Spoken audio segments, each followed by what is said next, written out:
यूरोपीय आयोग की प्रेसिडेंट पहुंची भारत। आज पीएम मोदी के साथ करेंगी वार्ता। अमेरिका यूक्रेन पर हो सकती है बातचीत। जागरण ब्यूरो, नई दिल्ली। यूरोपीय आयोग की प्रेसिडेंट उर्सुला वोन डेर लेयेन गुरुवार को अपनी बहुप्रतीक्षित 2 दिवसीय भारत यात्रा पर नई दिल्ली पहुंच गई। उनके साथ यूरोपीय आयोग के 22 देशों के आयुक्त भी भारत आ रहे हैं। ये पहला मौका है जब 27 सदस्यीय यूरोपीय संघ के इतने सारे देशों के आयुक्त एक साथ किसी देश की यात्रा पर हैं। इससे ये पता चलता है कि यूरोपीय संघ भारत के साथ अपने संबंधों को कितना महत्व दे रहा है। आज द्विपक्षीय शिखर वार्ता होगी। पीएम नरेंद्र मोदी और प्रेसिडेंट उर्सुला लेयेन की अध्यक्षता में 28 फरवरी को द्विपक्षीय शिखर वार्ता होगी। कूटनीतिक विशेषज्ञ इन दोनों की वार्ता को उसी दिन कुछ घंटों के अंतराल पर अमेरिका में राष्ट्रपति डोनाल्ड ट्रंप और यूक्रेन के राष्ट्रपति व्लादिमीर ज़ेलेंस्की के बीच होने वाली बैठक से जोड़कर देख रहे हैं। राष्ट्रपति ट्रंप यूक्रेन रूस युद्ध में यूरोपीय देशों की मदद करने की अमेरिकी नीति को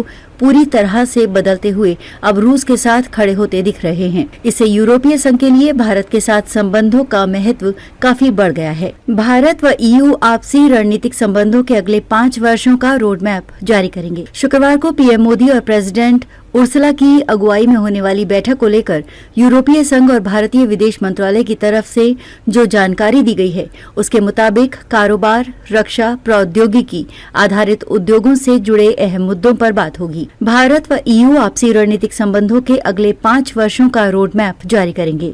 संभवतः इसे रोड मैप 2030 के नाम से जारी किया जाएगा। मुक्त व्यापार समझौते को लेकर दोनों के बीच विमर्श जारी है, जिसे फिर से शुरू करने पर सहमति बनेगी। हालांकि एफटीए को लेकर किसी बड़ी घोषणा की संभावना नहीं है। यूरोपीय संघ के निर्यात पर बहुत ज्यादा असर पड़ने की संभावना। वजह ये बताया गया है कि अमेरिका की नई शुल्क नीति के असर का दोनों पक्ष अभी आंकलन करेंगे। राष्ट्रपति ट्रंप ने 26 फरवरी को ये घोषणा की है कि वो शीघ्र ही यूरोपीय संघ से आने वाले उत्पादों पर 25% का शुल्क लगाने जा रहे हैं। इससे यूरोपीय संघ के निर्यात पर बहुत ज्यादा असर पड़ने की संभावना है। ईयू के एक वरिष्ठ राजनयिक ने स्वीकार किया कि अमेरिका की नई टैरिफ नीति से अपने हितों की सुरक्षा के लिए यूरोपीय देशों को चीन व भारत की जरूरत होगी।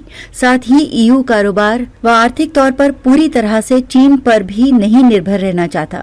इसलिए भारत के साथ संबंधों को नए उत्साह के साथ आगे बढ़ाने की जरूरत है। प्रेसिडेंट उर्सुला की भारत यात्रा का वैश्विक महत्व। ईयू के सदस्य स्वीडन के नई दिल्ली में राजदूत जॉन थेसीफ ने दैनिक जागरण को बताया कि जिस तरह से वैश्विक समीकरण बदल रहे हैं, उसे देखते हुए प्रेसिडेंट उर्सुला की भारत यात्रा का वैश्विक महत्व है। भारतीय पीएम के साथ उनकी होने वाली बातचीत द्विपक्षीय रिश्तों को बहुत ही व्यापक बनाने में मददगार साबित होगी। ईयू की मांग, यूरोपीय देशों के शराब व कारों पर आयात शुल्क घटाया जाए।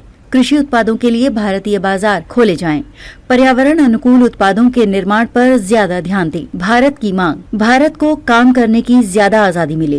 प्रौद्योगिकी हस्तांतरण की प्रक्रिया को आसान हो। स्टील जैसे धातुओं के निर्यात को पर्यावरण सुरक्षा से न जोड़ें।